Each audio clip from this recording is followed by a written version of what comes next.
జిల్లా పరిషత్ ఉన్నత పాఠశాల మరియు ప్రాథమిక పాఠశాల ప్రాంగణంలో ఈరోజు చదువుల తల్లి సావిత్రిబాయి అమ్మగారి జయంతి కార్యక్రమం జనవరి 3 మనం ఈ సుదినాన్ని మహిళా ఉపాధ్యాయ దినోత్సవంగా మన భారత ప్రభుత్వం ప్రకటించి నిర్ణయించి జరుపుకుంటున్నాం.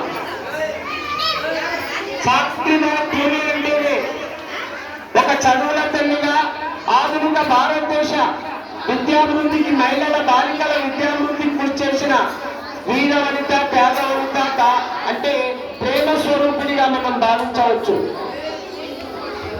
సావిత్రిబాయి పూలే సంఘ సంస్కారిణి. స్వాతంత్రం వచ్చిన తర్వాత భారతదేశంలో బాలికల విద్యాభివృద్ధిలో వెనుకబడడానికి కారణం కనుగొని బాలికా విద్యాభివృద్ధికి గట్టి కృషి చేసిన ఆధునిక నవభారత మహిళ ఆయమ్మ. సావిత్రిబాయి 1831 జనవరి 3న మహారాష్ట్ర సతారా జిల్లాలో నయాగావ్ అనే గ్రామంలో లక్ష్మీబాయి కండోజీ అనే పుణ్య దంపతులకు జన్మించింది. మాది కుటుంబం, ముదిరాజ్ కుటుంబం అని వీళ్ళ తెగ కూడా ఇప్పుడు నిజామాబాద్ భోగన ప్రాంతంలో వీళ్ళ బంధువులు ఉన్నారు మనకు తెలుస్తుంది చారిత్రక ఆధారంగా. అయితే సావిత్రిబాయి పూలేకు 9వ ఏట మహాత్మా జ్యోతిరావు పూలే గారికి 12వ ఏట బాల్య వివాహం జరిగింది. అంతవరకు ఆమె చదువు రాదు. భర్త ఆమెకు చదువు నేర్పి అమ్మనాథ్ ఉపాధ్యాయ శిక్షణ కళాశాలలో శిక్షణ ఇప్పించి ఉపాధ్యాయునిగా తీర్చిదిద్దింది. మళ్ళీ ఆ రోజు ఆమె మొట్టమొదట 1848 జనవరి 1న మహారాష్ట్ర పూణే బుధవారపేటలో బాలికల కొరకు విద్యాలయం మొట్టమొదటి పాఠశాల స్థాపించింది. 9 మంది పిల్లలతో అతిశూద్ర బాలికలు, నిరుపేద బాలికలు, నిమ్న వర్గాల బాలికలకు విద్యను అందించింది. మళ్ళీ అప్పుడు వారికి పాఠశాలకు గృహము ఇల్లు ఎవరివ్వలేవు. షేక్ ఉస్మాన్ అనే ఆయన వాళ్ళకి ఇల్లు ఇచ్చిన ఆయన గొప్ప దాత, ఎవరికి భయపడకుండా. వాళ్ళ చెల్లెలు షేక్ ఫాతిమా మొట్టమొదటి ఈ సావిత్రిబాయి పూలేతో శిక్షణ పొందిన ఆయన మొట్టమొదటి ముస్లిం ఉపాధ్యాయురాలు. అట్లాగే సుగుణాబాయి వీళ్ళతో శిక్షణ పొంది ఆమె కూడా మొదటి దళిత ఉపాధ్యాయురాలు. ఈ ముగ్గురు సావిత్రిబాయి పూలే, షేక్ ఫాతిమా, సుగుణాబాయి ముగ్గురు మహిళా టీచర్, 3 జాతులకు తెగలకు చెందినవారు. మళ్ళీ ఆ అమ్మ రోజు ఆ బాలికల పాఠశాలకు చదువు చెప్పడానికి ఇంటి నుంచి వెళుతుంటే అట్లా ఉన్నారు, అరే ఆ మహిళల బాలికల చదువు నేర్పి విద్య అందిస్తే మా పైన తిరుగుబాటు వస్తుందని ఆ అమ్మ మీద బుగ్గతో నిండు 4 విషయంలో ఆ బుగ్గ అంటిన చీర అట్లాగే బడికెళ్ళి చీర మార్చుకొని చదువు చెప్పి మళ్ళీ వచ్చేటప్పుడు అదే చీరతో వచ్చే మళ్ళీ ఎట్లా బుడతారు. ఇట్లా కష్టపడి ఎన్నో అవమానాలు ఎదుర్కొని బాలికల కొరకు విద్య అందించింది. తర్వాత ఆమె భర్తతో కలిసి 20 పాఠశాలలు, వాళ్ళు పూర్తిగా 52 పాఠశాలలు స్థాపించింది. నిరుపేద బాలికల కాలేజీ బాలువర్గం తర్వాత 52 పాఠశాలలు మహారాష్ట్రలో స్థాపించింది. ఎందుకంటే మహారాష్ట్ర అంటేనే మనకు చాలా మంది మహనీయులు పుట్టిన రాష్ట్రం అది. కనుక అమ్మ అంతేకాదు బాలిక విద్యనే కాదు, వితంతు పునర్వారు అంటే జరిపించింది. భర్త చనిపోతే చిన్న వయసులో మహిళలకు బాల్య వివాహాలను కూడా నిషేధించింది, వద్దని చెప్పింది.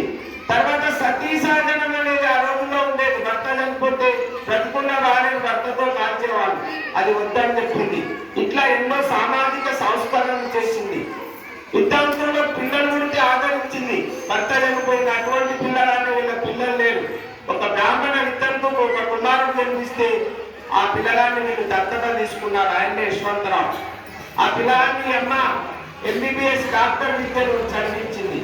ఈ విధంగా 1848 జనవరి 1న మహారాష్ట్ర పూణేలో పాఠశాల పెట్టిన సందర్భమే కాకుండా 1873 సెప్టెంబర్ 24 వీళ్ళంతా సత్యశోధక సమాజ్ అంటే సత్యమై శాశ్వతము, మూఢనమ్మకాలు, గుడ్డి నమ్మకాలు, అంధవిశ్వాసాలు శాశ్వతం కాదు. ఈ సత్యశోధక సమాజం ఈ అగ్రవర్ణాల విద్యను, మనోధర్మ శాస్త్రాన్ని, కొన్ని విషయాలను వీళ్ళు వ్యతిరేకించు.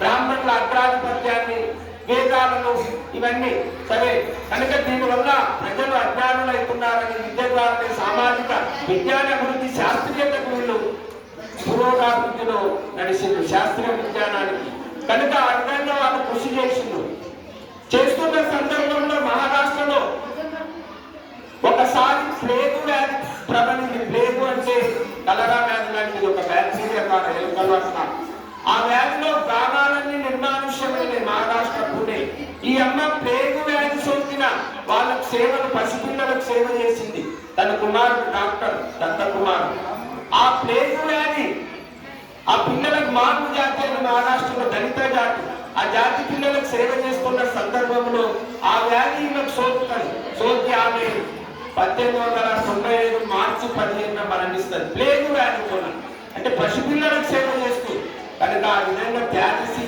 పిల్లలకు సేవ చేస్తూ ఆ వ్యాధి సోకి మనం కరోనా వస్తే ఒకరు చూసుకోలేదు నాకు వ్యాధి ఎక్కడ దొరుకుతుంది చూడండి అది కూడా ఒక కరోనా లాంటి వ్యాధి మళ్ళీ ఆ వ్యాధులకు భయపడకుండా సేవలోనే ఆమె మరణించింది ఆమె భర్త జ్యోతిరావు పూలే మరణిస్తే భర్త కూడా ఆ చితికి దహన సంస్కారం చేసింది ఈ అమ్మకేమో దత్తపుత్రుడు యశ్వంతరావు దహన సంస్కారం చేసింది ఆమె పూలే పేరిట కావ్య పూలే అనే కవితా సంపుటి పాలం కాశీ శుభోద్ రత్నాకర్ కాశీ గురించి కూడా కవితా సంపుటలు రాసింది అందుకే భారత ప్రభుత్వం ఆ అమ్మ పేరున పోస్టల్ స్టాంప్ కూడా విడుదల చేయడం జరిగింది మహారాష్ట్రలో పూణేలో సావిత్రిబాయి మహిళా విశ్వవిద్యాలయం ఆడవాళ్ళకు ఒక విశ్వవిద్యాలయం పెట్టింది కనుక ఈ విధంగా అన్న గురించి చెప్పాలంటే చాలా విషయాలు సమాజాన్ని సామాజిక మార్పును ఆశించి మహిళలకు విద్యను అందించి ఈ రోజు మహిళలు ఎన్నో శాస్త్రీయ విజ్ఞాన రంగాల్లో